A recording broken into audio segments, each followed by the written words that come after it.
And a good spiritual morning to you once again. I'm Father Cosmas. Thanks for joining me today for a quick chat and, of course, our morning cup of coffee. And, of course, what everyone's talking about, obviously the war that broke out over the weekend, really, between Russia and Ukraine. Well, it's more just Russia attacking the Ukraine. And so I just wanted to comment on that for a little bit today, just a reaction to it and something, again, maybe that we can benefit from as we think about things for us in the Christian spiritual life. So first and foremost, I think, like most people, I'm just kind of shocked and in disbelief that something like this could happen in this day and age. We sort of think of ourselves as having evolved beyond what would appear to be like a world war sort of beginning conflict, but apparently not. Here we are. And again, as someone that grew up like many of us during the Cold War, in a sense, we spent our social studies classes sort of learning how many millions of tanks we had and how many millions of tanks the Russians had and how many nuclear warheads, and we had duck and cover drills and get down under the desk in case Russia launches a nuclear weapon against us, as if somehow a desk is going to protect you from an atomic bomb.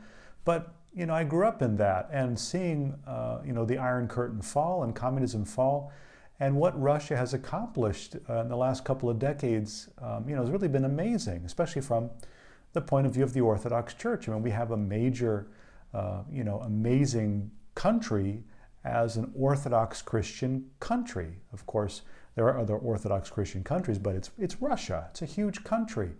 They've rebuilt, thousands of churches and monasteries and such a wonderful revival of Orthodox Christianity there.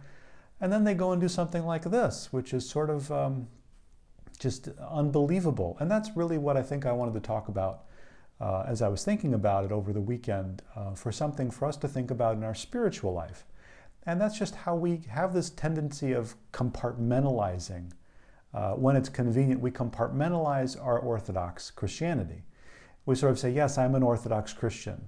But when it's not convenient for us to be an Orthodox Christian, we take that Orthodox Christianity, we put it in a little box, and we put it on a shelf behind us, and we say, okay, I'm an Orthodox Christian, and there it is in that box back there. And now I can do what I need to do because, well, this is business.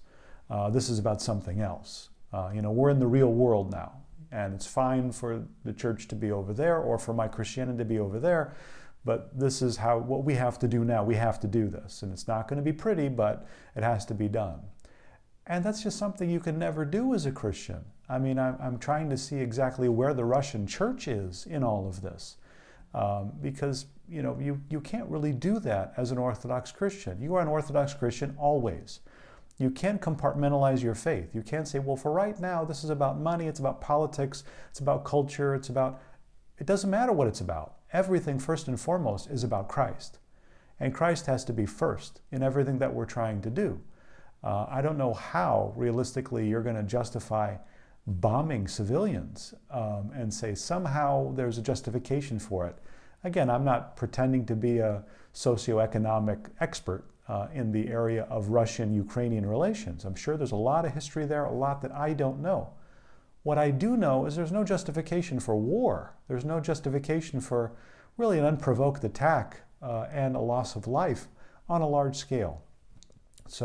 But for us, I think we have to remember not to compartmentalize our Christianity, to live our Christian faith, never put it aside, never lay it aside on a shelf and say, well, but I've got to do what I've got to do. This is the real world. As a matter of fact, this isn't the real world. This is just a temporary world we're living in for a few years, 80 years, 90 years, if we're lucky. Then we go on to the real world, the world of the kingdom of heaven, of Christ and the saints and the angels. That's what we're shooting for and striving for. So it's up to us to try to live our faith and practice our faith, no matter what the circumstances in our personal lives. And we try to do that each and every day, that the Lord might bless us. Amen.